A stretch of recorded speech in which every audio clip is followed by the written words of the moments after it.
everyone. It's me, Brad, and this is our ultimate episode of A Queso Good News.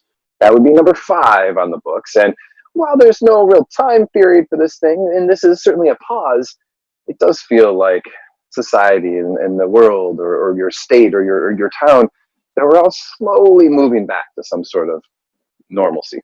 Not what we remember, but perhaps what we're going to know moving forward, at least for the next few months. We're going to do things a little differently with today's episode. We're going to have 3 different interviews. One with Giorgio Crivero, one with Zach Berg, and one with our very own Rachel Juhl. That's my favorite. But let's get to Giorgio. Now, Giorgio Crivero lives in Bra, Italy, and his family has been aging Parmigiano Reggiano since the mid-1800s. So he doesn't make the cheese, but he selects the cheese from some of his favorite makers that he knows, and then he ages it himself. It's one of those unique roles in the cheese world that we haven't had a chance to speak with anyone that's been doing that yet. So aside from that, Giorgio is just the best. A good friend, a better friend, and he's used his COVID time to really extend that network of friends. So without further ado, let's talk to one of my favorites, Giorgio Crivero. Can you see me? I can see you. Look at all of that. I love it. Wow. All right, now you're gonna. And I've never been. This is my problem. Exactly. You guys, Italy, have really started to experience COVID earlier than anyone else, and to a degree, I think, an intensity, that a lot of folks, depending on where you live, probably never got a sense of, right? The crowded hospitals, the people very scared, right? The no milk around, no eggs, no flour, right? Tell me about what it was like at the beginning. We went lockdown in a very, very severe way because we can't move across towns. So I couldn't travel outside Bra for 2 months and stuff like that. So it was heavy. And then in the meantime, I ran my business about the cheese. It probably hasn't noticed. Yeah. The production area, nothing stopped since day one. Cheese was produced every day in kind of normal way. The last 2 selection happened strangely because I wasn't there. So my producers did the selection for us, and we trust them, so no problem. But strange, something that never happened in my career, to not be there during the selection. Really? And people don't realize this. You're 118 years old, so that's a long career. Exactly. On Wednesday, Brad, 2 days ago, the lockdown is officially over. So bars open, restaurants open, activities open everywhere, social distances, inside the places, masks. So the new normal of 2020. Yeah. How will that be? I mean, there's so much eating and so much wine to go around. It's hard to do with a mask. Unless they all just stay right under here and just the food goes in there and the cheese that way. We are ahead 2-3 weeks from the rest of Europe and US for sure. So in the recent past, having regular conversation with the customers, trying to be collaborative in a empathic way, try to understand what is going on there, and the way they react was fantastic, because I learned and they learned from me, exchanging feedbacks during these crazy times, right? Somebody told me to speak with you because you are Italian. It seemed to speak to the future, Yeah. Very interesting. I like that. A lot of places here have made changes, big changes sometimes. The restaurants, right? The shops. Sure. A lot of them have gone online, like we do, because they see that's the way to go. has that also happened a lot in Italy, where people were placing orders online, picking up at shops? And I'm sure while that might have happened, now that the lockdown is lifted, do you think people still want to do that? Or is there so much, maybe in Italy at least, of going to the butcher, going to the shop and talking and tasting, that most people aren't going to give up on that? The way we react is the one I briefly mentioned before. Communication, communication, regular, to understand, to share news, way of reactions, very interesting and helpful in both ways. Also for human being, because I consider the 100% of my customers the way I do business with pleasure, but also friends. And so we spoke business, life, and it was great. I loved it. And it's something that COVID taught me. I want to keep going to do it in the future for the rest of my career, to be in touch more often with the customers. Nice. What you mentioned about Italy, that happened here too. So the people react quickly. Deliveries, takeaways, as everywhere. It's quite curious that happened in Italy, where we are a little bit behind the rest of the Western civilization in terms of technology. And we are very traditional, so the people need to shop to the shop, having a meal to restaurant, and so on. So interesting. But the people, they were obliged to react. Very interesting that in Italy happened the same thing that in the rest of the continent, here in Europe. Shop sales increased a lot. The shops means independent cheese shops, gastronomia or salumeria, Italian. They increased their sales, particularly, Brad, during the lockdown, for logistic reasons, where the people can travel around, so they shop local in their neighborhood. But now we hope that a good percentage of the people that rediscover the independent shops will go back and will buy their food in independent, artisanal, good quality shops. Interesting. I think you kind of said what you are going to do, or what you've learned is it is the relationships with your customers. Yes, but I mean, you and I are friends. Your customers are your friends, and nurturing and strengthening those relationships is really the kind of the lesson that has come out of it. And then you take that even to the small towns. You take it to Bra. You take it to the people in Italy who are shopping at the smaller stores again, because that was the only place they could go.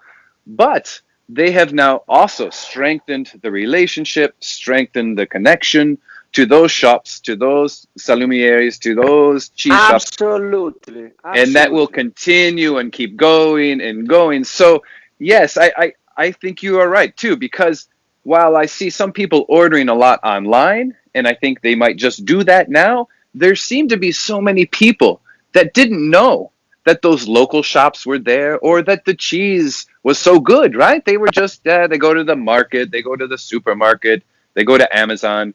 They don't think about it.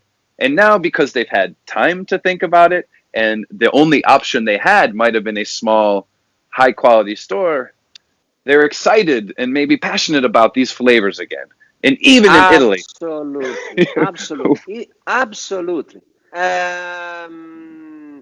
Then there's also some financial reason in these kind of things, that people rediscover good quality and value, So, because in the last 20 years in Italy, the retailers were considered too much expensive. Now the consumer are rediscovering the value. I think you are 100% correct.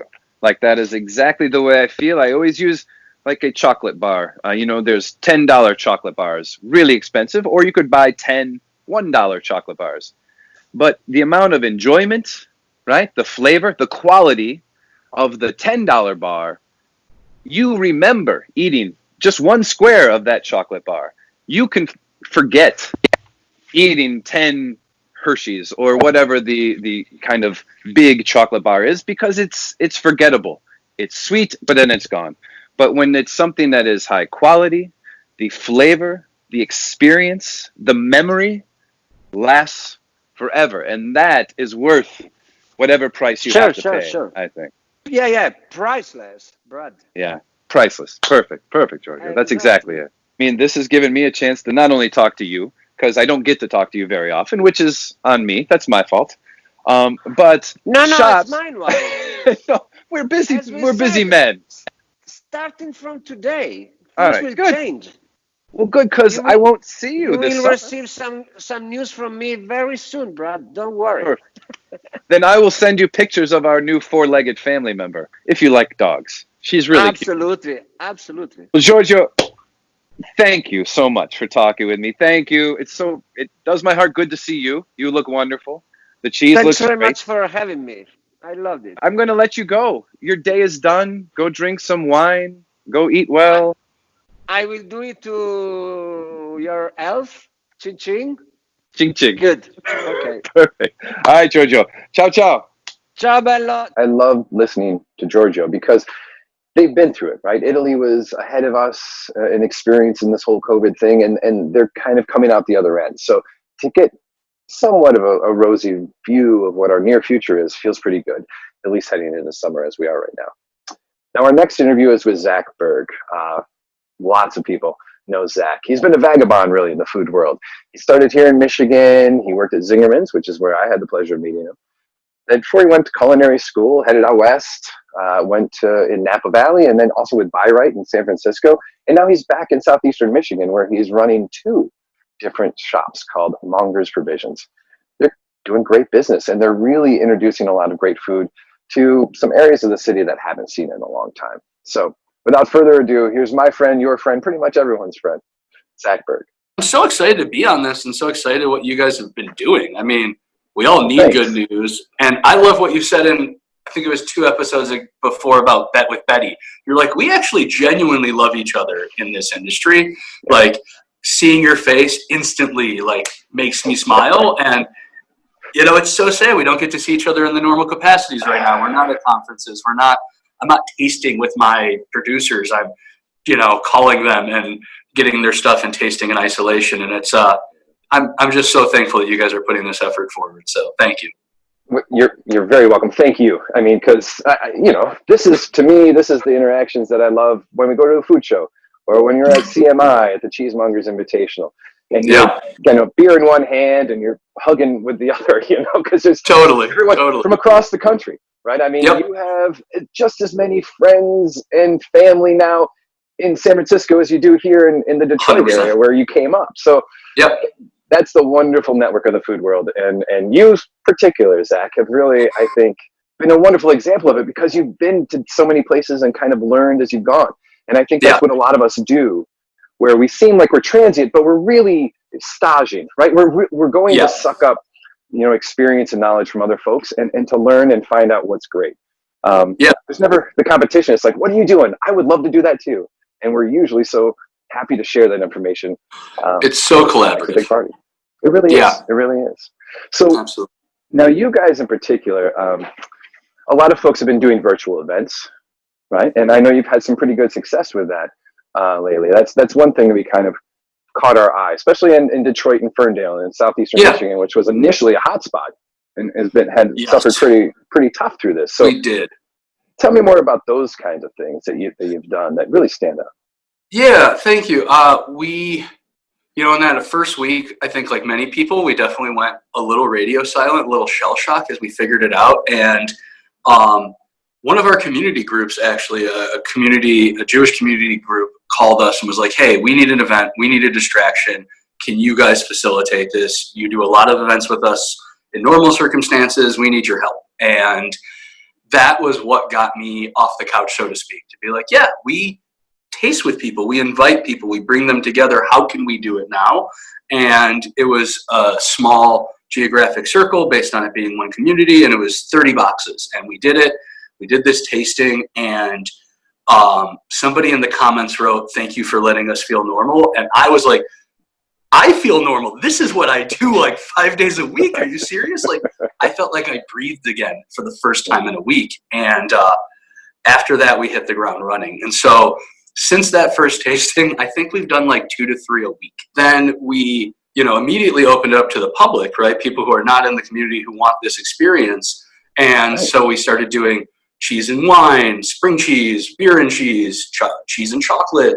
And then as we kind of got through the first batch, let's say, of our ideas, the like higher value ones have started to come forward. So the next one I'm doing tomorrow is focusing on small farms, small creameries, and telling the stories that you've been telling, but with the cheese in front of people. So we're going to taste Capriole cheese. We'll talk about how Judith made this like pledge to spend more money. Then we have Jasper. So we'll talk about their struggles and selling herds and all the hard conversations they've had and continue to do even in good times to help our industry. Evergreen Lanes on the west side in Fenville. I don't know if you know Kathy. No, I don't. She does this beautiful cheese called Poet's Tome, where she washes with oatmeal stout, the Poet oatmeal stout from New Holland. I'm writing it down. Please. Yeah, she's really awesome cheesemaker. Poet's Tome, April Showers, those are my 2 favorite from her. And she's a small creamery. She's been buying from 2 sources for milk for over a decade. One's doing all right because they're selling on the fluid market through cow shares, and the goat source is struggling. But, she's doing her best to maintain these relationships for decades. And I think that what really dawned on me in like doing the research is we think of this creamery as the small business, but they support and interact with like dozens of smaller businesses. And so she's trying to be her anchor for her little network, and as the other people are. So we're going to tell those stories while eating the cheese. And I'm like, that's so much cooler to me than just like spring cheese. Like it's a little more purposeful. Father's Day is coming. Right. Yeah, totally. Which is awesome. And we're going to do that too. But, sure. We have Tony Hook coming on next week because we're celebrating the 20-year cheddar that came out. And Tony's going to walk us through a little flight together. And then later in the month, Juhl will actually join us for an Essex tasting. So, I love talking, but I think the audience wanted a little more than what I had to say. And so I'm so thankful that we can add even more value to these tastings. Yeah, they do get sick of us after a while. Yeah, totally. Looking for a fresher face. Zach, that's awesome. We've talked a lot of, I think we've kind of talked, I can see how the circles are expanding kind of in the way that you were talking about, where here's the people that we know, what can we do with them? Okay, that worked. How can we use that now on a little larger? Okay, great. That circle's bigger, great. How have you then, we kind of touched a little bit about marketing. Like, what have you done with marketing? Has it been social media? Have you been e-newsing? Like, I've always felt, I felt certainly, that we need to treat it with kid gloves, where we have to understand that some people don't want a lot of exclamation marks in the subject line of an email. So how have you found the good ways that work for you to market necessarily? It's one of those moments we're so lucky we're so small, because we're so nimble and we're able to turn things on and off very quickly. There's not like an ad spend that's working already or anything like that. Right.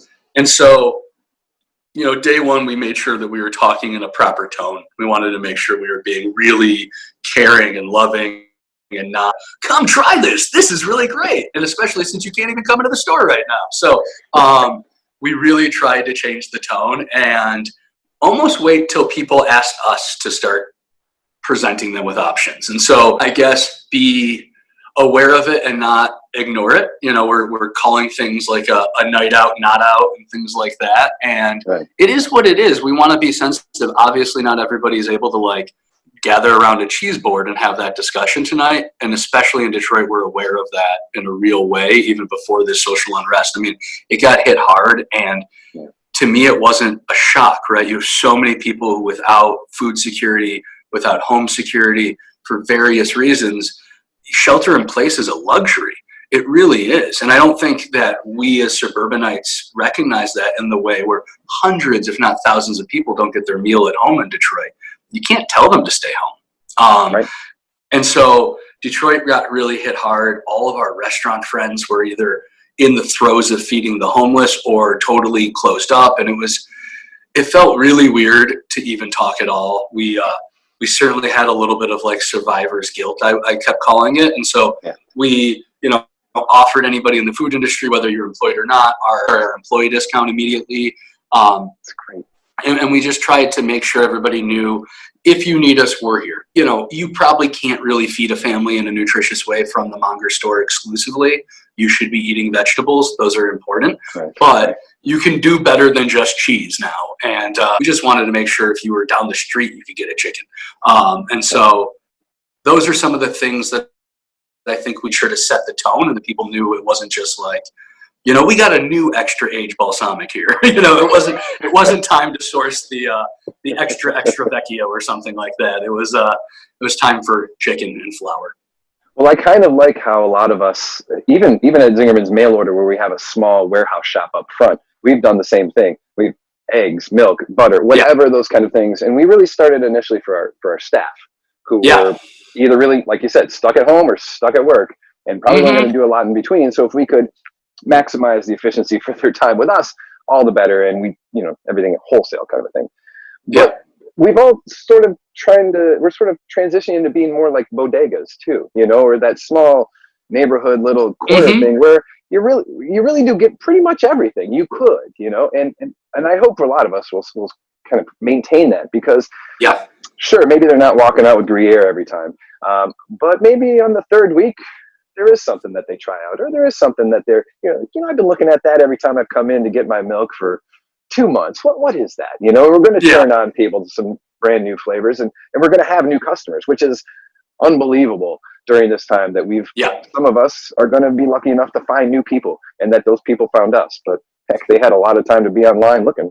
So I think we're in the right place at the right time. Most everybody, I think. That's really Amen. good. Yeah, it's definitely a moment where you don't take entrepreneurial life lightly. You leave a lot on the court. But you're still smiling, Zach, and that's my favorite part about you, bud. One of the best smiles in the business, man. Best suspenders and smiles in the business. Zach, thank you so much, brother. It's great to see you again. I hope I can see you in person soon.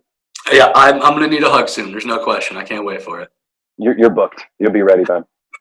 Thank you, bud. I appreciate it. I'll see you soon. There we have it. Zach Berg, great guy, great suspenders. Our final interview is with Rachel Juhl, and I filled maybe 5 or 6 of these intros trying to encapsulate everything she means to me. I'm just going to throw it out the window. I just want you to meet her in the interview that we have. But just know this. I've had the pleasure of talking with Rachel pretty much every day for the past 2.5, 3 months. And now that this is paused, I'm really going to miss her. We're going to have to come up with some new project. All right, that's enough. I don't want to get too sentimental. Ladies and gentlemen, Rachel Juhl. Yes, I brought wine to the interview. You son of a gun. I didn't. I brought not a beer. It's actually a glass, but it's... We're going to pretend that there's beer in there. So do you feel like it's coming to a pause or a semicolon or a period here, this end of the show with 5 episodes in the can now? Yeah, I do. I don't know what I expected to come out of it. It was like, this is just gonna be a weird thing me and Brad do. And instead, like, the content we got of like actual great, I think we got a lot of depth out of it, like more like deeper conversations than I was anticipating, and like more varied conversations too. Like, I think that's what I'm so grateful for, was that it was really these stories that like otherwise I think we wouldn't have really heard, different versions of success. I 100% agree. Well, I want to tip my hat towards you about that, because in my what's the buzzword, in the delayed glimpse of the obvious, you possess a talent that as a writer I really covet and appreciate, and I think most people would miss. And you probably don't even realize that you do this, but maybe you do.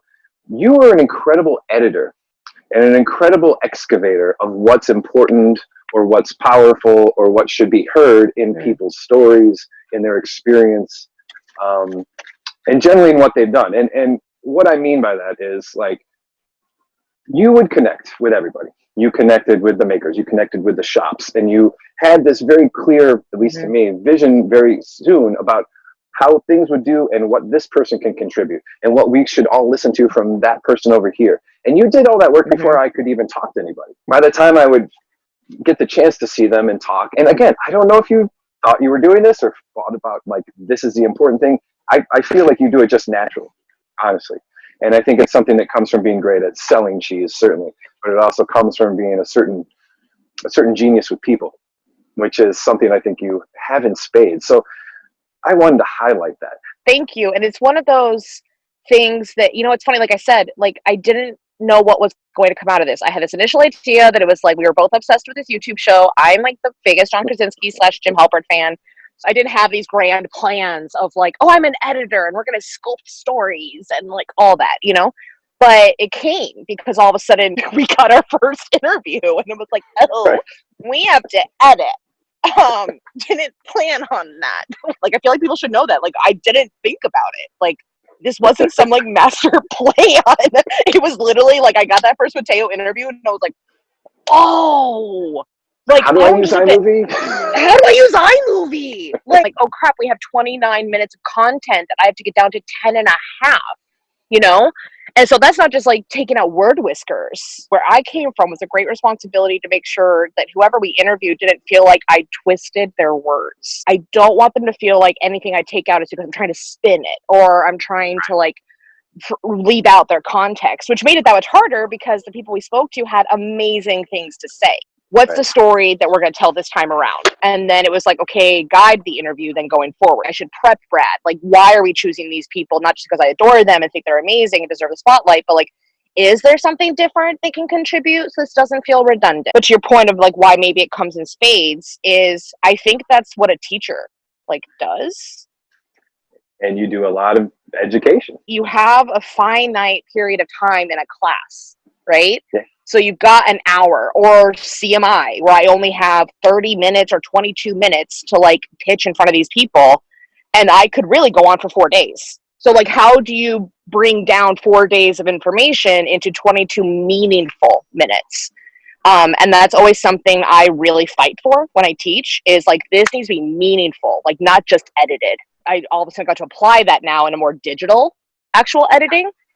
Yeah. But I had never had to do that before. But, you know, everyone always kind of talked about what happened for them initially. And like everyone was like, oh, well, it came down and I was locked in. And then 3 days later, I stopped crying and then I blah. Yeah. You know, so what about you? Like, what do you remember what it was like 3 months ago? Or? Like, what do you do? How do you help people? How do you reach out? And when my job has literally been a service job, like that's how I approach my job.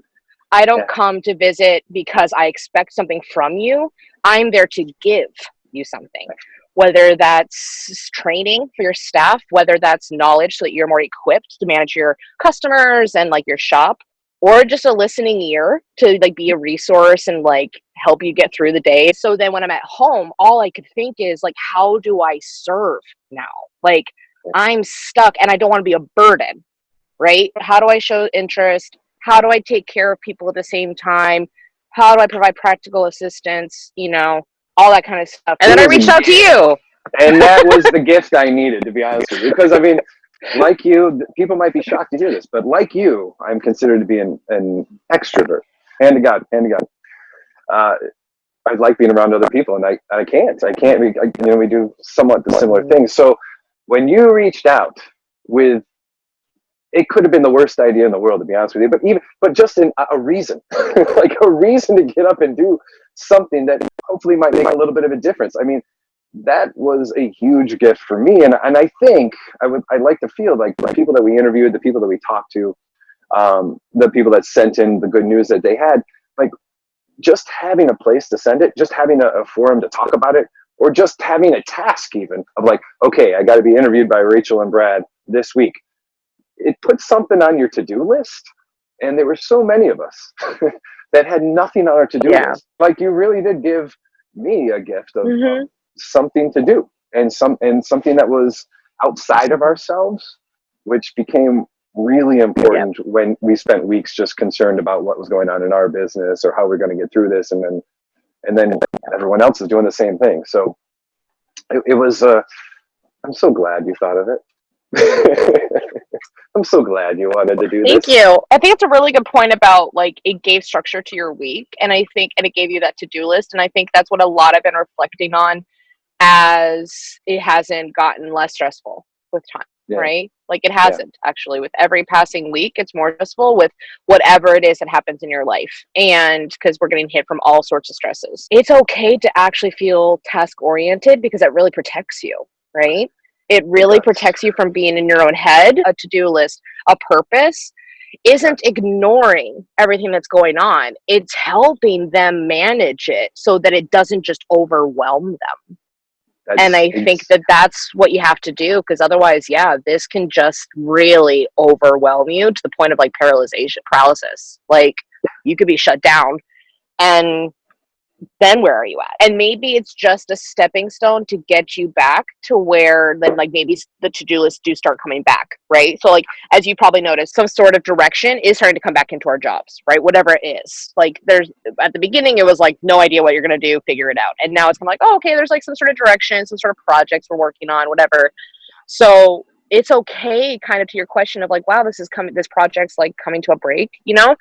I'm really grateful for it because it was like a stepping stone, a bridge to get me to now where my job actually, I do have full days. I do have full to-do lists. I have lots of really productive meetings, and I feel like I'm actually doing something for my team, but also for our customers. So this got me there. Find something that even if it's not a permanent thing, it like is a bridge to get you to where you need to be.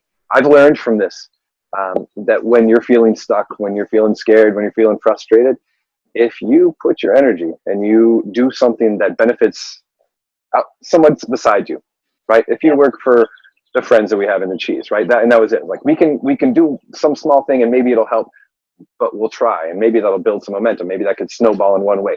Maybe just being interviewed and saying you're doing amazing things is something that someone like Bree or Richard needs to hear to go, all right, cool, you're right. Okay, I'm going to do this again and again. Mm-hmm. But to get outside of ourselves and to try to help the industry, to help our friends, that gave me purpose that was then able to kind of reflect back and say, okay, good. If you actually lean in to what you can control, you can get satisfaction. So like if you lean into that, if you like choose, I only have 24 hours in a day, this much, my personal energy levels, my personal resources, my personal finances, my personal connections, look at like your resources almost like an economy, right? Yeah. And you're like, I have this available to me. What can I do with this that maximizes and effects the most positive things? Then you get the most positive results, right? And then that feeds you, right? So like giving to other people feeds you then and actually makes you feel better and then feeds you to keep doing it, right? This doesn't become like a one-trick pony.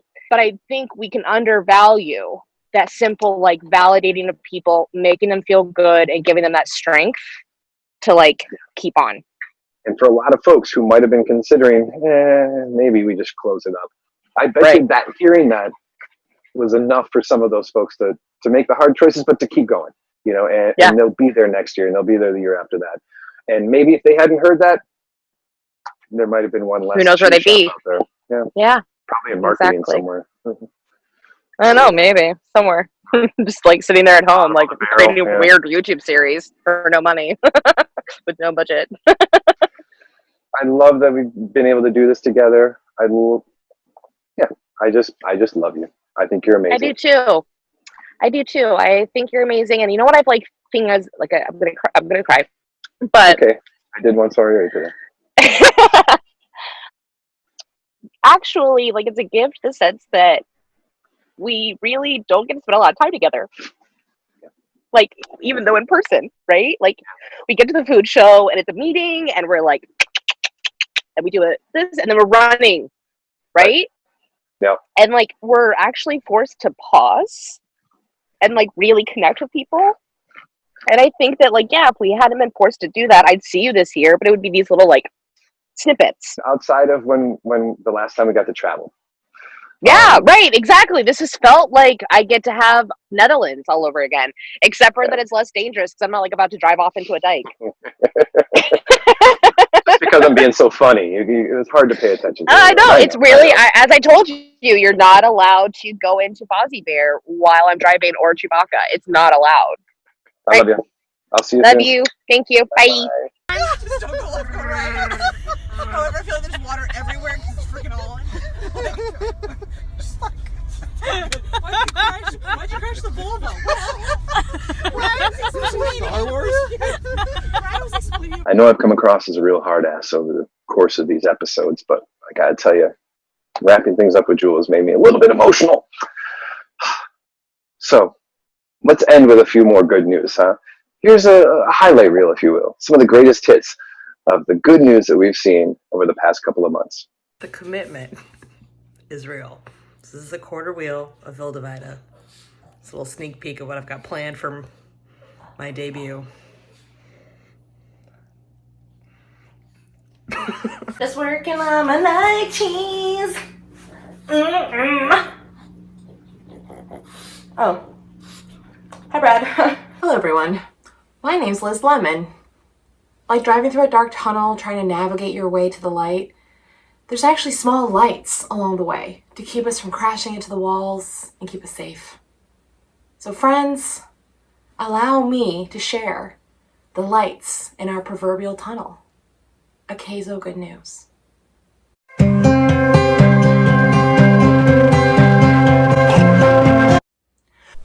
Friends, it's me.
And there you have it, our final bit of good news. It's hard to wrap into words what these last couple of months have meant to me, and I know to Juhl as well. But I just want to say thank you. Thank you for watching. Thank you for giving us a reason to get up in the morning and do something that wasn't for us, but was for the world at large, for our friends in the cheese world and in the specialty food world. Just getting the chance to try to help, that meant a lot to me. And I know it meant a lot to Rachel as well. So, for myself, for Rachel, for Zach, for Giorgio, for everyone we've interviewed, and everyone that's given us a little bit of time to share their story, we thank you. We hope you're well. We hope you do well. And we hope you see you again. Bye-bye.